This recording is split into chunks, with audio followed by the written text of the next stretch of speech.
think of becoming a missionary. I have had friends who have invited me to go on several mission trips, but I've always had the excuse of, well, not local. Local mission trips were okay for me, but going overseas, I've just always had this fear of the giant bugs that are over there.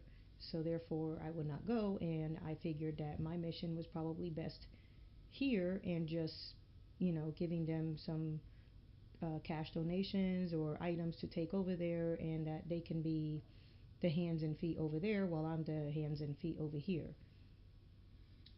Well, thanks. That's a great answer. Um, can you tell us what was the first steps you took the first time to become a missionary? What were the steps that involved? Frankly, there's not really any steps other than maybe going with a local church or another organization, and basically it's just one of those where the first time I went was because I went because God told me to go. Well, that's a great answer, but how were you sure that it was God who wanted you to go? Well, for starters, like I said, I had 101 reasons why, actually, 100 reasons why somebody shouldn't go on a mission trip, someone like myself, and then there was that one reason why I did go. And again, going somewhere out of my comfort areas, such as somewhere where I'm not used to, where I'm going to probably not have the cup of coffee like I enjoy drinking, or a lot of the other things that I'm used to, like having uh, warm showers or running water, being able to do my hair, and just having all the luxuries is really what you would call it here in America. And then there's that one reason why I went was because God told me to go. And it was still kind of like, no, I'm not going to go. But then I remember, at least in my second mission trip, the reason why I went to Brazil the second time was because one of the pastors at Bell Shoals confronted me, and he said, "Hey, I was praying about, women going on mission trips, and when I was praying, your name was what came to my mind, and I feel that you need to be going on a mission trip." And I basically laughed on his face when he told me that, because I had a month ago told my husband Chris, "Hey, you should go on a mission trip with Tori because I feel that, God wants one of us to go, even though God clearly told me to go, but I was still throwing it out at Chris, and he was looking forward to going. However, he could not get time off from work, so we just left it at that. I never said anything to Tori, and we never said anything to anyone else. And then a month later, here, Pastor Victor from Bell Shows was the one who approached me and said, you know, "Hey, what do you think?" And that's, again, I laughed in his face. And I'm like, "I'm not laughing at you. I'm actually laughing at God, because it's funny, I was just kind of like denying that opportunity of blessing others, and at the same time, it's a blessing for me." Thanks, Rose. So this time around, going to Puerto Rico, um, were you part of some sort of a team?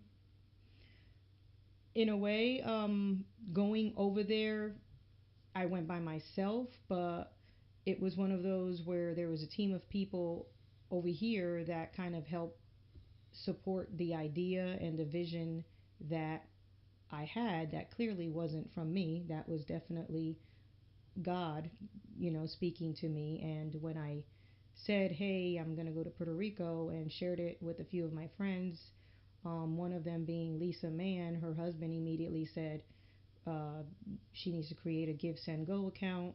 And then I said it to a couple other people, and immediately they wanted to help financially or just send supplies. And it just really worked out really fast. I purchased my ticket, and then people just kept coming to me, even people that I didn't know.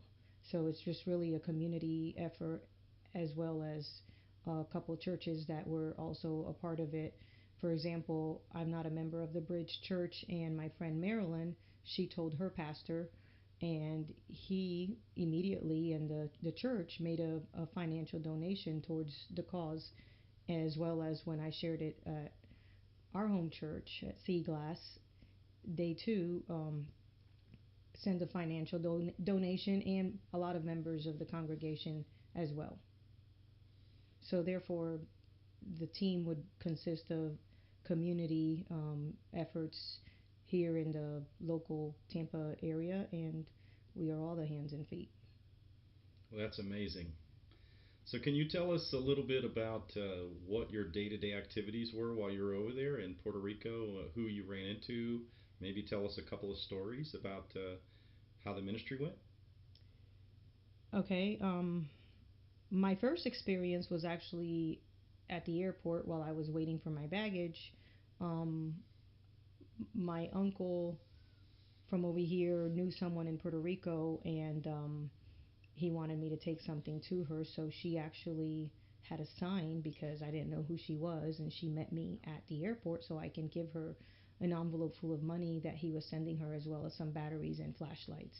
So that was my first experience there, and also just the flight attendant knew what I was doing, and they were just all touched by that, and just were just wishing me well, and we're thankful that here in our community was doing this kind of act and going over there, and so that was the experience there at the airport, and then the, I had a late flight, so then the next morning, my sister, who was the one I was staying with, she owns a apartment complex, and she had a new tenant, actually three new tenants in one apartment that was actually caused by the hurricane, because that particular family lost their home. It was just completely destroyed, and they had nowhere to stay. So they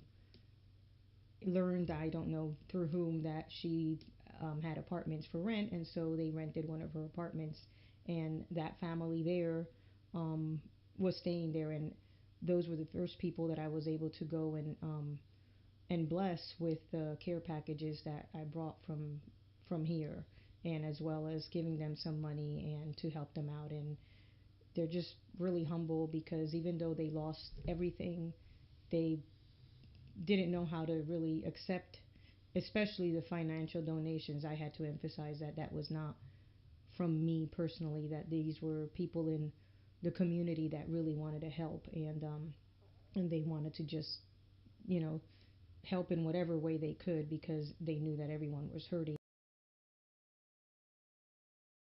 Can you just tell me a little bit about the challenges that you faced while you were over there in Puerto Rico? The challenges that I faced was mainly the luxuries, again, that we have here in America, that we're so fortunate of, that we take for granted. Basically, like taking a shower.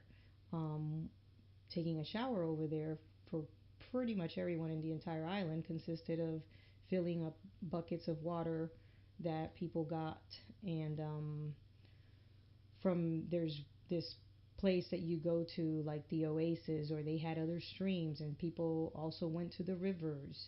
So depending on where you're at, it varies on where you get your water. And again, this is not drinking water.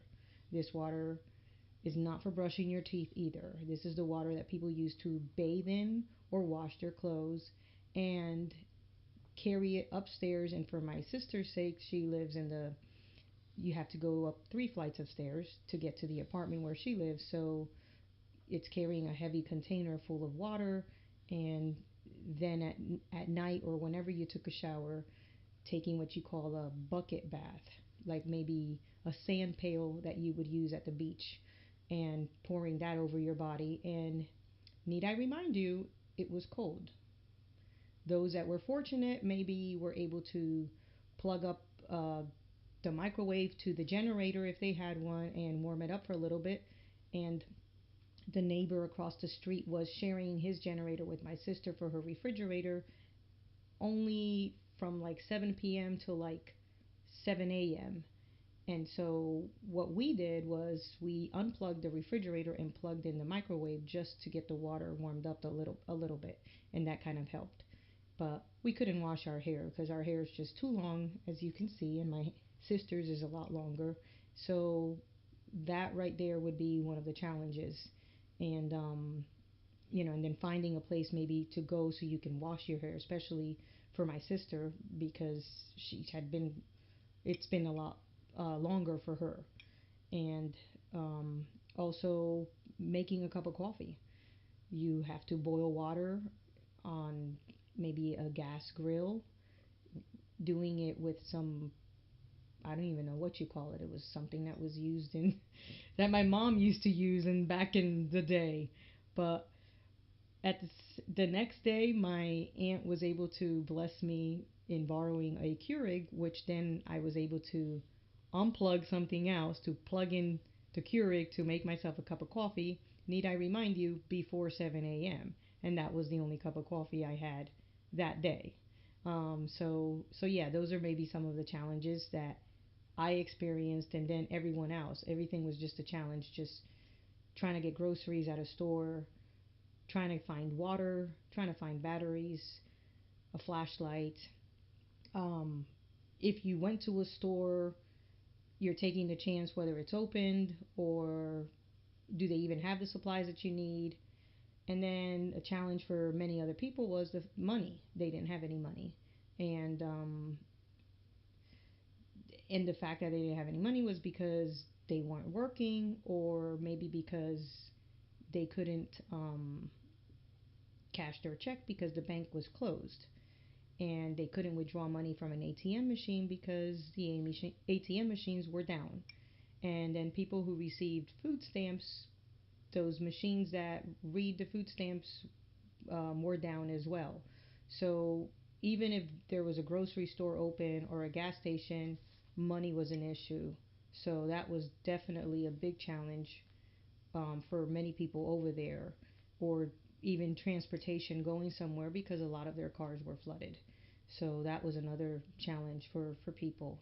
Everything pretty much was a challenge. Oh, and one of the other challenges that I experienced while I was there was all these tropical storms that kept coming, and just a little bit of rain after the hurricane caused major flooding in the areas where you couldn't get out from that section or go back in until the water went down because the water just came over the bridge.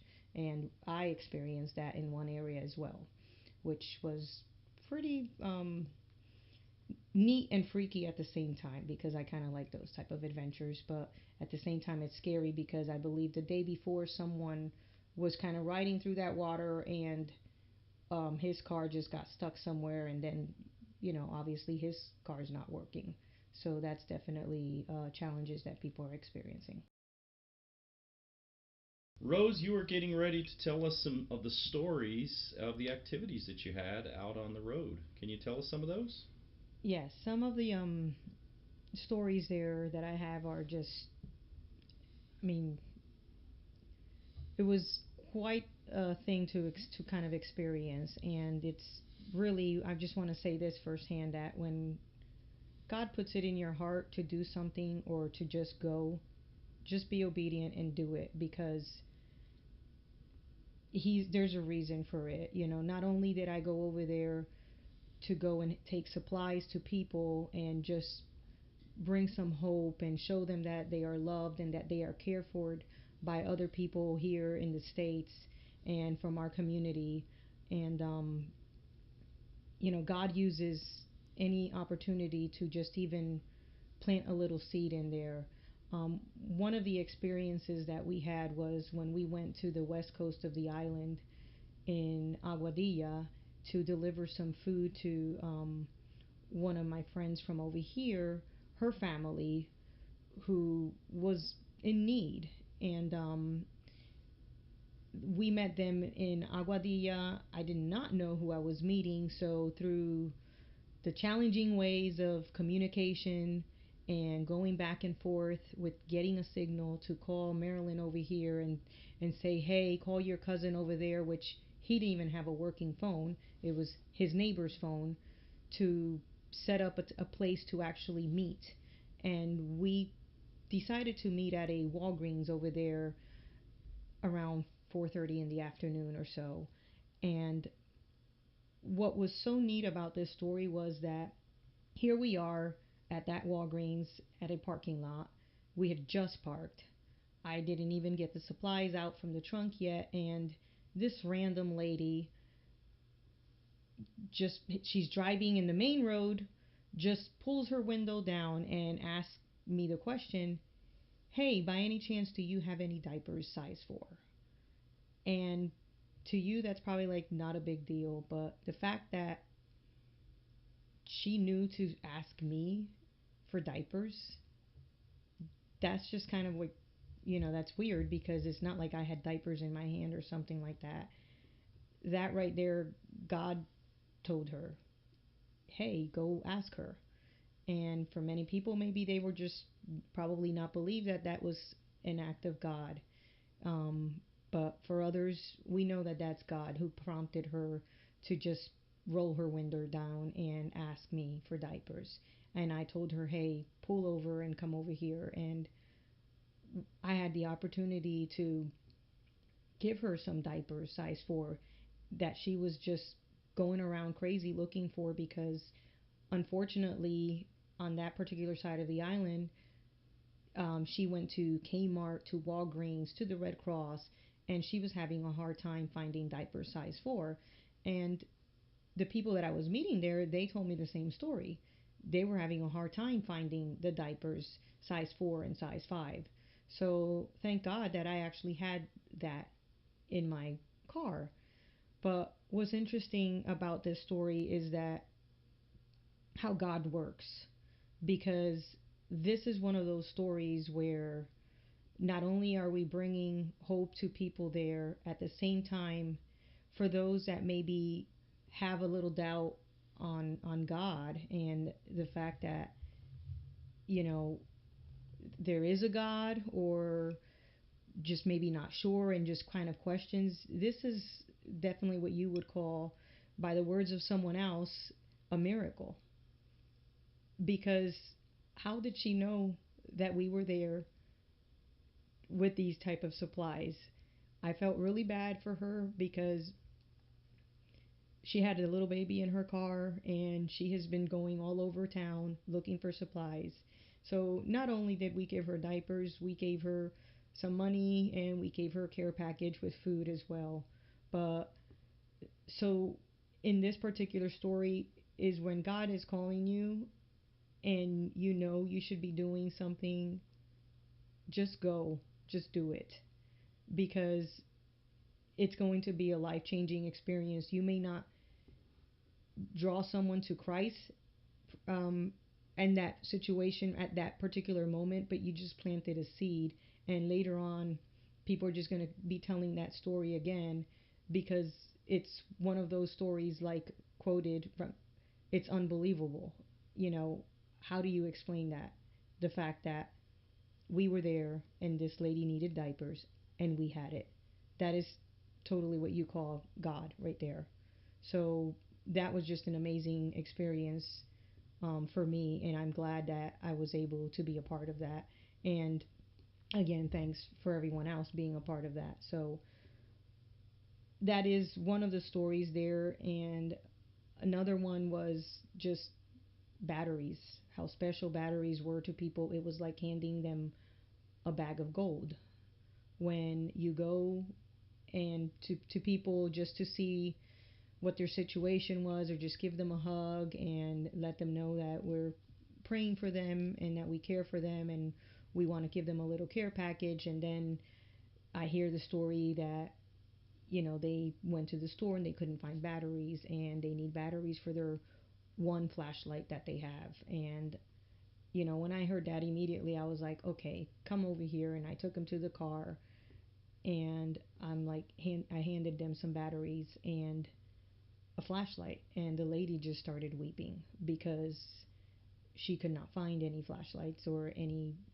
batteries for that matter. And again, it just changes your perspective in life because we take those things for granted, and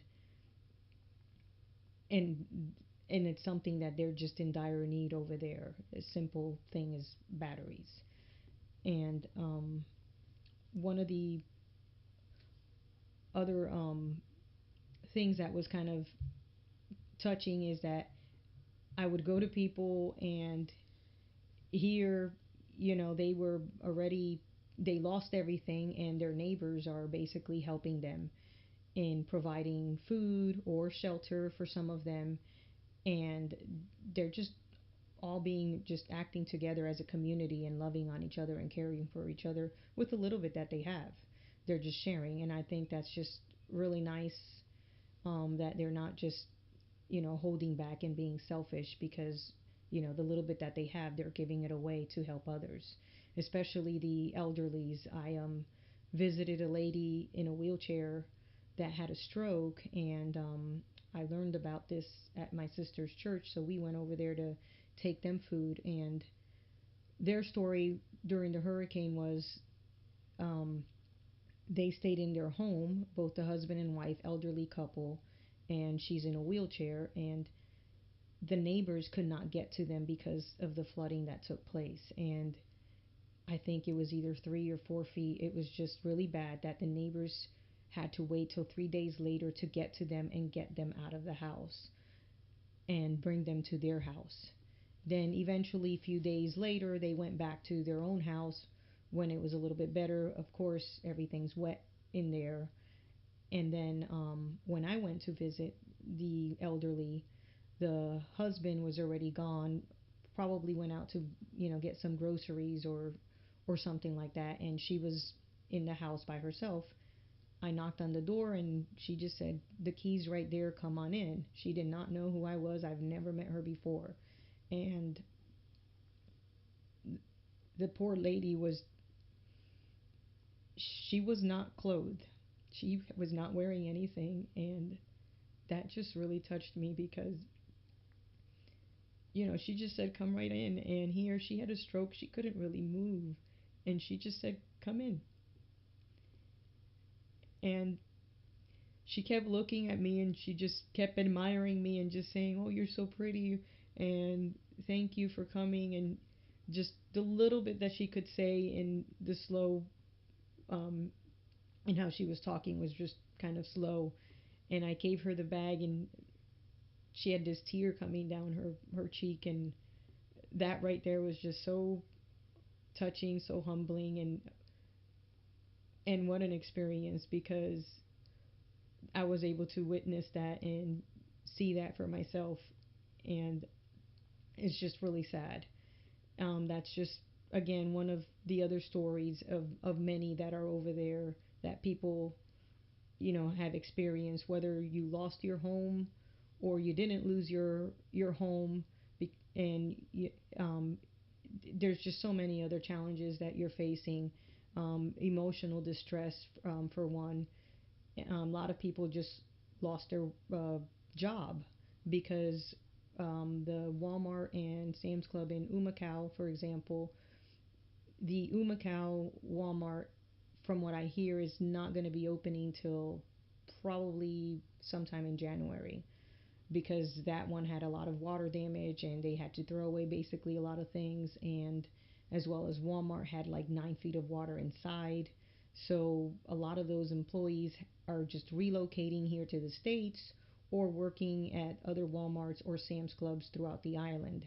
And those are just two stores and two examples that I'm giving you.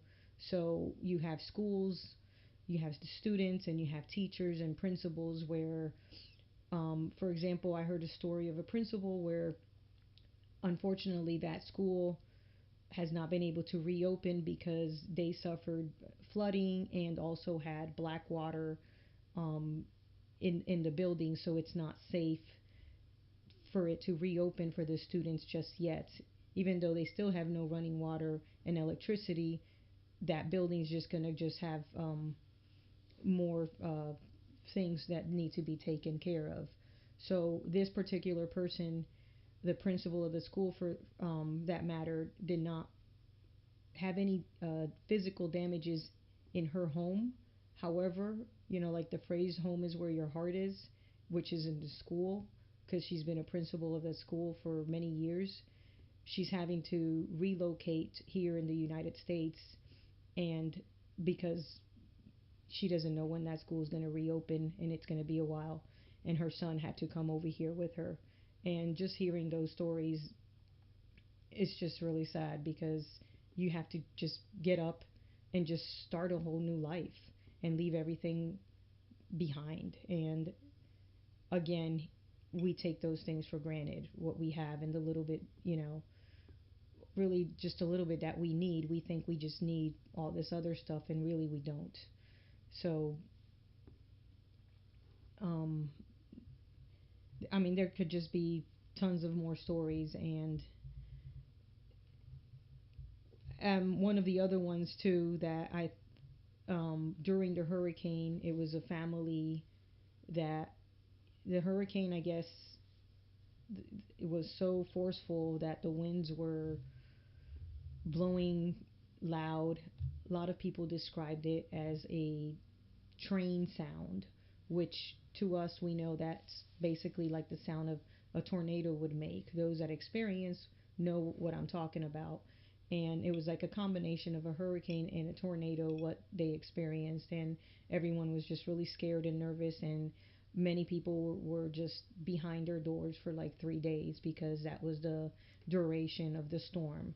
After the hurricane, you have the eye of the hurricane, then you have the tail end of the hurricane and the aftermath of the hurricane. And one of the experiences that I heard about was a family that, I guess, they were asleep and their house was flooding, and the neighbor saw that and somehow came in to wake up the people to tell them to get out of the house because it was flooding.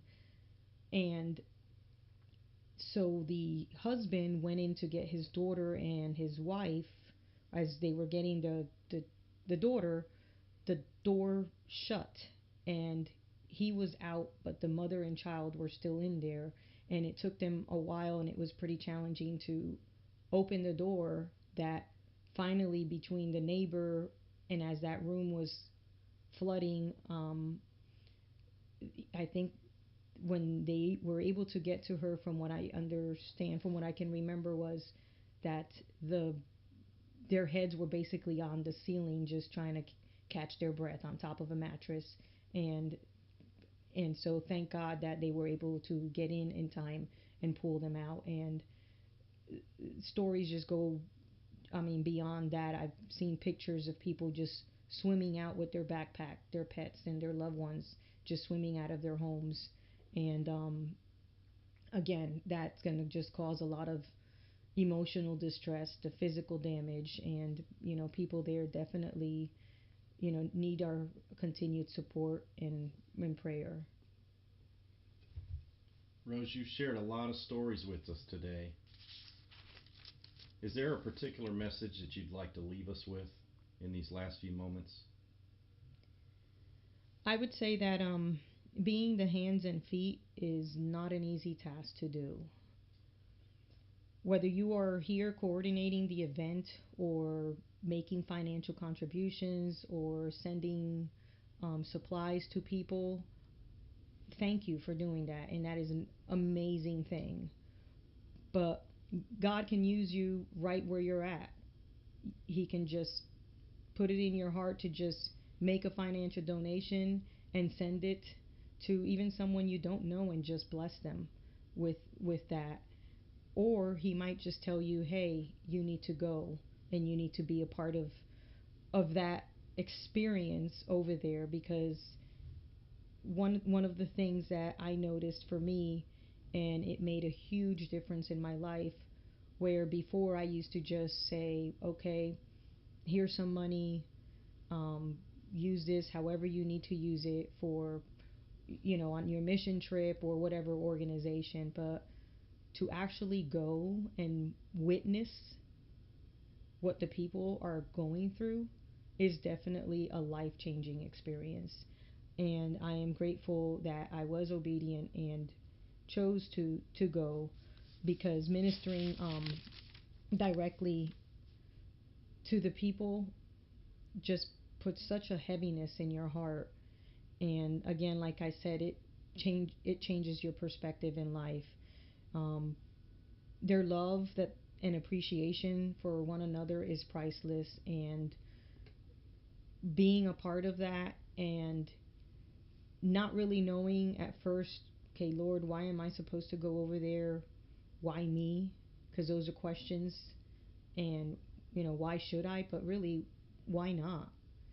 I would definitely encourage everyone, if God is telling you to make a move like that, to really pray about it, seek some wise counsel and some guidance, and, see how you can go and make a difference, because at the same time, God is using you and working in you to bless others, and also it's a blessing both ways.